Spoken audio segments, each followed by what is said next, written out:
બાળકની એલડી મુની હાઈસ્કૂલ ખાતે વાલી મીટિંગ તેમજ વિદ્યાર્થીઓના શિક્ષણ અંગે માર્ગદર્શન આપ્યું.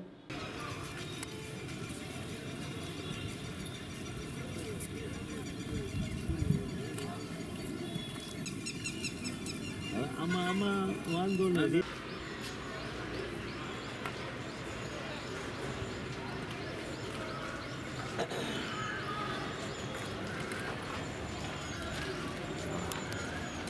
પણ જેવો અર્કો એને ભણવું જરૂરી છે. તો અહીંયા આપણી અઠવાડિયામાં 2 સોમ અને શુક્ર બાળકની આરટીસી ટેસ્ટ લેવામાં આ આરટીસી ટેસ્ટનો અભ્યાસક્રમ અત્યારથી અમે બાળકને આપી દીધો. શું કામ છે આરટીસી ટેસ્ટ? આપણું બાળક સંપૂર્ણ તૈયાર થાય કે મારું બાળક આમાં નબળું પડે, વ્યક્તિગત અમારો સંપર્ક કરો કે આ વિશેષ શિક્ષક તમે રજાના દિવસે અમને મળ્યા તો બાળકની પ્રગતિ વિશે પૂછી શકો, પણ પૂછો. હંમેશા આ તાળી એકાથે નહીં વાગે. આપણે ઈચ્છીએ છીએ આ બે બધા બાળકો સારામાં સારું પરિણામ લાવે. દર વર્ષની જે આ પરિણામનો ગ્રાફ ખાલી રાખે ક્યારે થાય કે અમે ને તમે બંને વચ્ચે આ સહયોગ પરસ્પર તો જ થાય. અમે કહીએ તમે અમલ કરો. બાળક પાસે આપણે બંને કામ લેવાનું છે, કામ બાળકે કરવાનું છે. પણ અહીંયા શીખવાડેલા ઉપર બાળકને ઘરે તમે છો, ધંધો વ્યવસાય નોકરી ગમે કરતા હો કરો, આ બાળકને મૂકી દીધો શાળાએ એમને તો જ આ પરિણામ આવશે. એટલે એવું બનશે કે 4 ક્લાસમાં છે 2 મહિના પછી બાળકને નીચેના વર્ગમાં બેસી લેવો પડે. ત્યારે આપણે વાલી કહીએ કે સાહેબ એને 4 ક્લાસમાં રહેવા દેવાનું ફેર્યો એટલે એને માત્ર નહીં 25 માંથી 8 ના 20 24 22 ગુણ લાવે, હું 10 જ ગુણ લાવ્યો, મતલબ મારી મહેનત નથી. પ્રકરણ તેમાં વિદ્યાર્થી અને વાલી અને શિક્ષક આ ત્રણેયની મહેનત થકી બાળક પોતાના લક્ષ્ય સુધી પહોંચી શકે છે. કેટલાક વાલીઓની એવી માનસિકતા હોય છે કે આપણા બાળકને સ્કૂલમાં એડમિશન આપી દીધું એટલે તો એવું નથી. વાલીઓએ પણ પોતાના બાળકના શૈક્ષણિક વિકાસ માટે પ્રયત્નો કરવા જોઈએ. આમ આ ધોરણમાં નબળું રહેશે તો તેની અસર 10મા ધોરણના પરિણામ પર થશે. અને બીજું કે જો 80% હાજરી નહીં થાય તો એ પાસ હોવા છતાં એને વર્ગ બઢતી નહીં આપી શકે. અને સાથે સાથે 80% હાજરી નહીં થાય તો એની સ્કોલરશીપ પણ ઘટી શકે છે.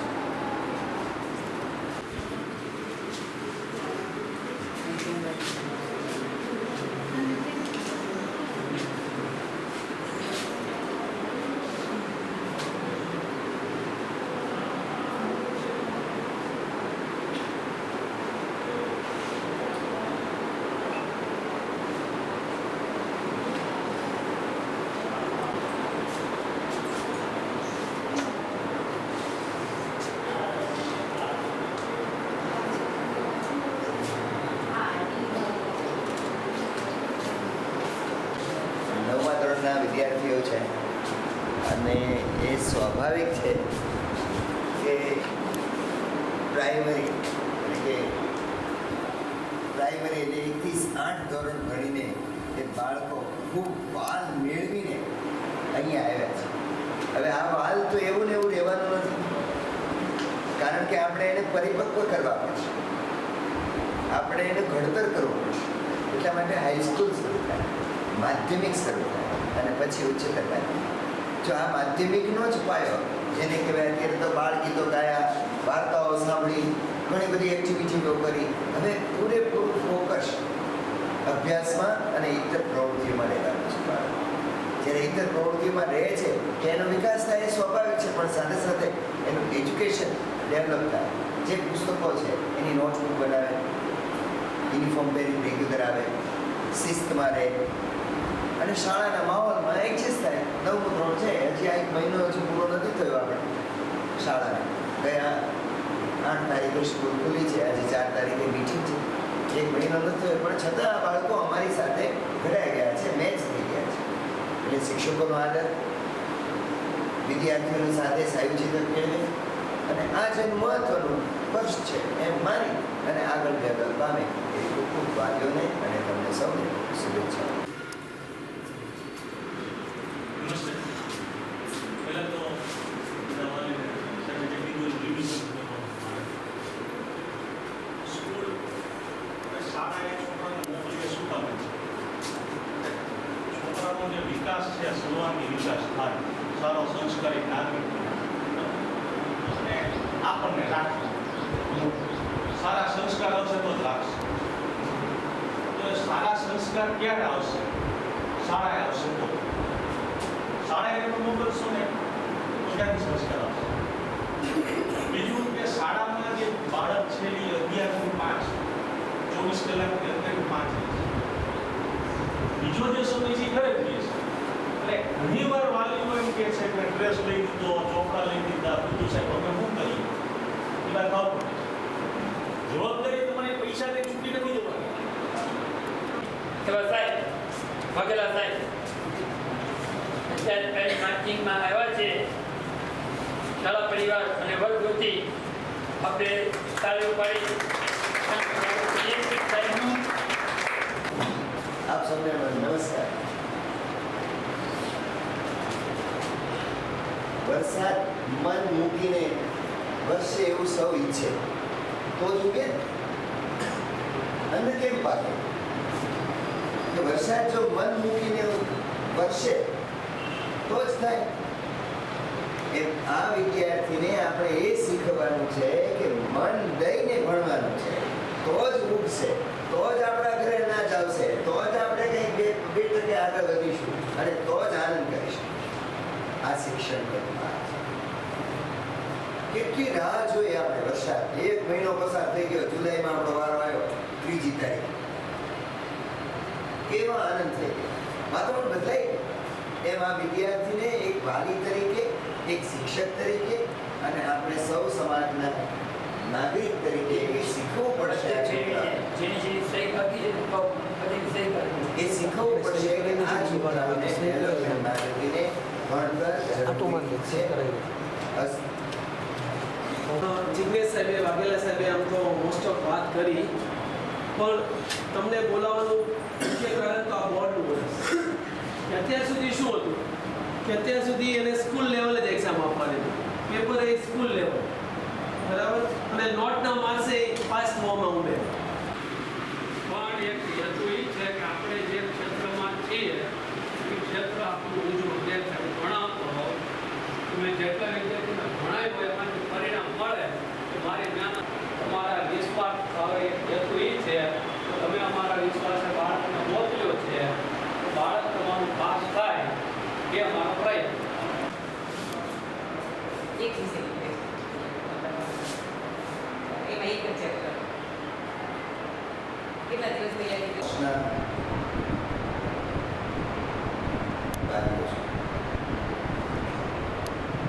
સ્વાભાવિક છે કે માર્કેટિંગના ક્ષેત્રમાં CA કરવાની ગણતરી હોય, MBA કરવાની ગણતરી હોય અને કંઈક ને કંઈક મેનેજમેન્ટને લગતું વિષયમાં પ્રવેશ પામવાની ગણતરી હોય દરેક વિદ્યાર્થી. હું તમને એક નાનો એવો કિસ્સો કહેવા માંગુ છું. ઘણા વર્ષો પહેલા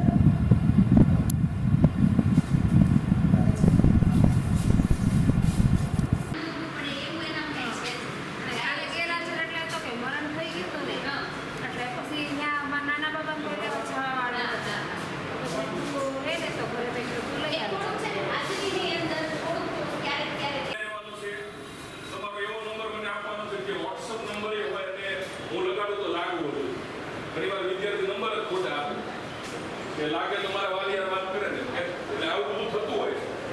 એટલે થોડુંક એ બધું જોઈ લેજો તમારે તે બરોબર. ખાસ મેં કીધું એમ સમય પાલન, નિયમિતતા એ સૌથી મહત્વની વસ્તુ છે. બાળકમાં શિસ્ત અને ડિસિપ્લિન નહીં આવે ને ભણવા માટે જો એક એકાગ્રતા જોઈએ. બીજું સમય પાલન ખાસ મહત્વની વસ્તુ છે. આ ઉંમરે જો આપણે સમય મેં તો ઘડિયાળ લેવાનું કીધું બાળકો કે હવે આ ઉંમરે તમારી પાસે એક ઘડિયાળ હોવી જોઈએ તો તમને સમયની કદર થશે.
બીજી વસ્તુ કે હવે જ્યારે બીજી બિલ્ડિંગ થશે ને એટલે એની અંદર થોડું પિક્ચર અલગ હશે. અત્યારે આપણા જોડે ફાઇલ નથી, અત્યારે આપણા જોડે આંકડા નથી, બરાબર. જ્યારે બીજી બિલ્ડિંગ આવશે ત્યારે આપણા જોડે દરેકે દરેક કેસના આંકડા હશે. 25માંથી આટલા, બરાબર. કોઈકમાં એક્સન્ટ હશે વિદ્યાર્થી કન્ટિન્યુ, બરાબર. આ એક સાહેબ થાય તો એ બધા જે આંકડા છે ને એ આપણે ક્લિયર થઈ જશે. ખાસ તો એ વિદ્યાર્થી ધ્યાન આપવાનું છે કે 11મા ધોરણે હવે અમારા હાથમાં ગુજરાત સેકન્ડરી એજ્યુકેશન બોર્ડના હાથમાં એના નિયમ પ્રમાણે ચાલશે, બરાબર છે. એટલે એક વાર બચી ગયા છીએ આપણે એમ માની લઈએ, પણ હવે મહેનત કરવી જ પડશે, નહીં તો પછી રિઝલ્ટમાં પુનરીઓ આવશે તો પછી જે આપણે ના ઈચ્છીએ એવું પણ આવી શકે છે. એટલે હું ગભરાતો નથી, પણ મહેનત કરશો ને તો સુંદર પરિણામ આવશે. ગયા વખતનું રિઝલ્ટ સારું આવ્યું, આ વખતે પણ સારું આવે તો તમારે એટલી મહેનત કરવી ચાલે છે. શું રિઝલ્ટ આવ્યું કઈ વાંધો નહીં, ઓછા આવ્યા પ્રોબ્લેમ આવું કહી શકો, બળ બને. શું તકલીફ થઈ હતી, કેમ ઓછા આવ્યા આ બોલી શકો, બરાબર. આ તમારા તરફથી આવા શબ્દો મળે તો પણ ઘણો પડે. અમે અમારી તો પ્રયત્ન કરીશું, તો અમારો પ્રયત્ન કરો તો માત્ર 50, બાકીનો ફેર જ ના થાય.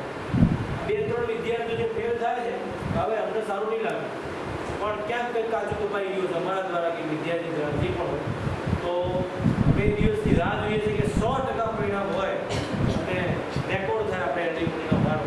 અમે પ્રયત્નશીલ છીએ, સતત ને સતત તમારા બધાનો સપોર્ટ જોઈએ છે, બરાબર. ફાઇલ 3 બનાવવાની છે, એક ફિઝિક્સ, એક કેમેસ્ટ્રી અને બાયોલોજી વાળાને બાયોલોજી અને મેથ્સ વાળાને મેથ્સ, બરાબર. ટોટલી આપણે અહીંયા બોર્ડના પેનલ પ્રમાણે ટેસ્ટ આપતા લેતા હોઈએ છીએ. પેપર ચેક પણ ટાઈમસર અઠવાડિયામાં થઈ જાય, અઠવાડિયામાં 3 ટેસ્ટ લેવામાં આવે છે, બરાબર. તો પર્સનલી મળતા રહેજો, ના હોય તો પછી તમે લઈ શકો. આપ સૌ જાણો છો આ સંસ્થાને 103 વર્ષ થયા. આ સંસ્થાને 103 વર્ષ જેવું પસાર છે. સ્વાભાવિક છે કે માણસ મોટો થાય એવી વૃદ્ધ થાય, પણ આ સંસ્થા મોટી થાય એની ખીલે છે. જેટલી સંસ્થા જૂની એટલું એનો ખિલખિલાટ વધારે, અને આ ખિલખિલાટની અંદર આચાર્યશ્રી, સાયન્સના તમામ ફેકલ્ટીના ટીચરો, વાલીઓ અને વિદ્યાર્થીઓની મહેનત છે. સાયન્સની સ્ટ્રીમ જે છે એની માટે હું એટલું જ કહીશ કે આર્ટ્સ, કોમર્સ અને સાયન્સ એમાં તમારી પસંદગીનો સબ્જેક્ટ છે સાયન્સ. આર્ટ્સ એટલે દુનિયાના હાથ પગ છે. આર્ટ્સ છે એ દુનિયાના હાથ પગ છે, એ નિર્માણ કરે છે. નિર્માણ અટકી શકે, રોકાઈ શકે થોડા સમય માટે, એવું બની શકે. બાળકર્મ, કોમર્સ એ દુનિયાનો પેટ છે, અર્થોપાર્જન કરે છે, આવક જાવક કરે છે. એ કદાચ રોકાઈ શકે થોડા સમય માટે, પરિસ્થિતિ મળશે. પરંતુ સાયન્સ એ દુનિયાની આંખ છે. આંખને તો મટકું મારવાની પણ મનાય છે. આંખ મતલબ જાગૃત. સાયન્ટિસ્ટે 24/7 જાગૃત જ રહેવું પડે, તો જ આ બધું ભવનનું નિર્માણ થાય, તો જ સાયન્ટિસ્ટ આગળ વધે, તો જ આ બધું થઈ શકે. બાકી થઈ શકે. બધા સાયન્ટિસ્ટો 1 મિનિટ માટે આરામ કરે એટલે હું માનું છું, મારા ખ્યાલ મુજબ, મારા મત મુજબ 1 વર્ષ દુનિયા પાછળ. 1 મિનિટનો, એક સમગ્ર સાયન્ટિસ્ટનો 1 મિનિટનો આરામ એટલે 1 વર્ષનું પાછળ. નમસ્તે, મારું નામ પરમાર નેન્સી જિગ્નેશભાઈ છે. હું 12 સાયન્સમાં એલડીમુની હાઈસ્કૂલ શિહોરમાં ભણું છું. અહીંયા 11મું ધોરણ મેં પૂરું કર્યું. એ અહીંયા બહુ સારું છે. લેબ છે, બધા પ્રેક્ટિકલ કરાવે છે. વીકલી દર અઠવાડિયામાં 3 ટેસ્ટ લેવાય છે. એના પરિણામ પણ સમયસર મળી જાય છે. અને અહીંયા શિક્ષકોનો સપોર્ટ પણ ઘણો જ સારો મળે છે આપણને. પ્રિન્સિપલનો સપોર્ટ મળે છે. આજે વાલી મિટિંગ હતી, હું મારા વાલી સાથે અહીંયા આવી હતી. અમને આ ટેસ્ટનું શિડ્યુલ પણ દીધેલું છે, એટલે અહીંયા વીકલી ટેસ્ટ પણ ખૂબ સારી લેવાય છે. 11 સાયન્સમાં અહીંયા પૂરું કર્યું, હવે 12 સાયન્સમાં આવી છું. વીકલી ટેસ્ટમાં પણ બહુ સારો રિઝલ્ટ ને એવું આવી શકે છે ટેસ્ટ. હું ઉત્પન્ન રોશની ધોરણ 11 12 સાયન્સમાં અભ્યાસ કરું છું, એ ગ્રુપમાં એલડીમુની હાઈસ્કૂલ. અહીં અત્યારે વાલી મિટિંગ હોવાથી અમે લોકો અહીંયા આવ્યા છીએ અને અત્યારે ખૂબ જ સારું ટાઈમ ટેબલ પ્રોગ્રામ આખો ટેસ્ટનો WRTનો આપ્યો છે. અઠવાડિયામાં 3 વિષયની WRT આવે છે અને જેનાથી અમારી તૈયારી વધુ સારી થાય છે, જેથી 3 વિષયમાં અમે પૂરેપૂરું ધ્યાન આપી શકીએ છીએ. શિક્ષકો પ્રત્યે પણ તેઓ પણ અમને પૂરેપૂરું માર્ગદર્શન આપે છે અને WRT પ્રત્યે પણ ઘણો સારો અનુભવ છે. આમ તમને ફિલિંગ કેમ છે? અભ્યાસ માટેમાં શિક્ષકોનો બધા સહકાર કેવી રીતે મળે છે? પૂરેપૂરો સહકાર મળે છે, બધું જ સમજાવે છે. જો કંઈક ડાઉટ હોય તો પૂરો અમારે ડાઉટ ક્લિયર કરે છે અને ક્યારેય પણ અમને ન સમજાતું હોય તો એમ નથી કે WRT પછી વાત, એમને પૂરેપૂરું માર્ગદર્શન ત્યારે ને ત્યારે અમને મળી જાય છે. બીજું કે અહીંયા 12 સાયન્સની જે પરીક્ષામાં જે કાંઈ ફી લેવામાં આવે છે કે કેમ સાયન્સ વિષયમાં? કોઈ ફી નહીં. બહેનોને તો સાવ ફ્રી ઓફ કોસ્ટ અમે અહીંયા ભણીએ છીએ અને ભાઈઓને હોય છે, બાકી બહેનોને તો સાવ ફ્રી વગર. આપણો પરિચય સાથે છે. નમસ્કાર. ટીસીઓ એજ્યુકેશન સોસાયટી સંચાલિત શ્રી એલડીમુની હાઈસ્કૂલમાં આજે 4/7/2026 ને શનિવારે વર્ષના પ્રથમ સત્રની વાલી મિટિંગનું આયોજન થઈ રહ્યું છે. આ વાલી મિટિંગ 9 થી 12 ધોરણના તમામ વિદ્યાર્થીઓની વાલી મિટિંગ એ સવારે 8 વાગ્યાથી શરૂ કરી અને 12 વાગ્યા સુધી આ વાલી મિટિંગ છે જુદા જુદા સેશનની અંદર ચાલશે. આ વાલી મિટિંગનો અમારો મુખ્ય ઉદ્દેશ એ વિદ્યાર્થીઓના અભ્યાસ બાબતે એને શું ધ્યાન રાખવાનું, એ શું કામ કરવાનું, એ તમામ મુદ્દાઓની ચર્ચા છે આ વાલી મિટિંગ દરમિયાન છે થશે. આ વાલી મિટિંગની અંદર અમે જે આખું ટેસ્ટ શેડ્યુલ છે એ નક્કી કરેલું છે કે એ પ્રમાણેનું એ ટેસ્ટ શેડ્યુલનું આયોજન એ દરેક વાલીઓને આજે આપવામાં આવશે. એ દર શુક્રવારે દરેક ધોરણની અંદર અમારે વીકલી ટેસ્ટ છે લેવાય, એ વીકલી ટેસ્ટનું આયોજન આજે આપવામાં આવશે. ધોરણ 10ની અંદર છે સોમવાર અને શુક્રવાર એ 2 દિવસ એ વીકલી ટેસ્ટ છે લેવાતી હોય, એનું પણ આયોજન એ ધોરણ 10ના વિદ્યાર્થીઓને આપવામાં આવશે. ધોરણ 11-12 સાયન્સની અંદર છે એ સોમ બુધ શુક્ર અને મંગળ ગુરુ શનિ એમ 3 વીકલી ટેસ્ટ છે લેવાતી હોય, તો એનું આયોજન પણ વાલીને છે આપવામાં આવશે. અને આ ટેસ્ટ તમારું બાળક પૂરતી તૈયારી કરીને આપે એ બાબતમાં દરેક વાલીઓને આજે અમારે જાગૃત કરવાના છે કે સ્કૂલમાં એ નિયમિત દરરોજ એની હાજરી હોય, એક પણ ટેસ્ટ એ પાળે નહીં, એ અમારો મુખ્ય ઉદ્દેશ છે એ રહેવાનો છે. અને જે કંઈ અમારા કોઈ પ્રશ્ન હશે, શિસ્ત બાબતના પ્રશ્ન હશે, અને એ બધા પ્રશ્નોની પણ એ વાલી સાથે આજે મુક્તમણે ચર્ચા કરી અને વિદ્યાર્થીનો સર્વાંગી વિકાસ છે કેવી રીતે આપણે કરી શકીએ એ અમારો એ આજની વાલી મિટિંગનો એ મુખ્ય ઉદ્દેશ છે રહેવાનો છે. અમે સમયાંતરે આ રીતે વાલીઓની મિટિંગો છે એ કરવાના જ છીએ. અમે દર વર્ષે વર્ષની અંદર 4 થી 5 વાલી મિટિંગ છે કરતા હોઈએ છીએ. આ 8 જૂને સ્કૂલ ખુલી અને અમે આ પહેલી વાલી મિટિંગ આ વર્ષની 2026-27ના વર્ષની પ્રથમ વાલી મિટિંગ છે એ આજે કરવા જઈ રહ્યા છીએ. એમાં દરેક વિદ્યાર્થીને અમે ટાઈમ આપેલો છે. દરેક 15-15ના ગ્રુપમાં 45 મિનિટ દરેક વિદ્યાર્થીઓને છે મળશે અને દરેક ક્લાસની અંદર એ વાલી મિટિંગ છે એ 8 વાગે શરૂ થઈ અને પહેલું સેશન એ અમારું 8:45 છે પૂરું થશે. એ આ રીતે છે એ અમારું સમગ્ર આયોજન છે અને અમારા સમગ્ર શિક્ષકોની ટીમ એ આ માટે ખૂબ જ પ્રયત્ન કરી અને વધુને વધુ વિદ્યાર્થીને એ અભ્યાસની અંદર છે સારો ફાયદો થાય એવા અમારા સતત પ્રયત્ન હશે. અને જે ધોરણ 10 અને 12ના જે વિદ્યાર્થીઓ છે એ વિદ્યાર્થીઓને બોર્ડની પરીક્ષાની અંદર છે એ લખાણની પ્રેક્ટિસ છે સારી રીતે થઈ શકે એ માટે એને ટેસ્ટ દ્વારા છે એ વધુને વધુ લખાવી અને એનું વધુને વધુ રિઝલ્ટ સારું લાવે એ અમારો એ મુખ્ય ઉદ્દેશ છે રહેવાનો છે. અને આમાં અમને ધી શિવર એજ્યુકેશન સોસાયટીના તમામ ટ્રસ્ટીગણનો પણ ખૂબ જ સહકાર મળે છે અને સમગ્ર અમારી ટીમ છે એક જૂથ થઈ અને વિદ્યાર્થીના સર્વાંગી વિકાસ માટે એ સતત પ્રયત્નશીલ છે હોય છે. અને વાલીઓને પણ અમે આજે એ કહેવાના છીએ કે તમારા બાળકના અભ્યાસ બાબતે તમને કોઈ પ્રશ્ન હોય તો તમે રૂબરૂ ગમે ત્યારે આવી અને તમે ક્લાસ ટીચરને, એમના વિષય શિક્ષકને, મને પણ તમે રૂબરૂ મળશો.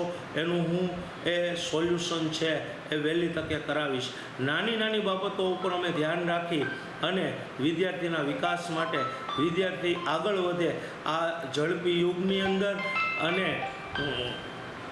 હરીફાઈના યુગની અંદર એ તમારું બાળક છે એ 12મા પછી એ માર્કેટની અંદર હરીફાઈની અંદર ઉતરશે બરાબર, ત્યારે એને કોઈ મુશ્કેલી ન પડે એવા અમારા સતત છે પ્રયત્ન છે રહેવાના છે.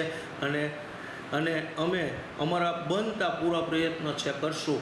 વાલી તરીકે પણ આ જ રીતે તમારો પણ અમને સાથ અને સહકાર મળતો રહે તો આપણે વિદ્યાર્થીનો સારો એવો એ પ્રગતિ છે કરાવી શકશું. આભાર. અસ્તુ. ભારત માતા કી જય.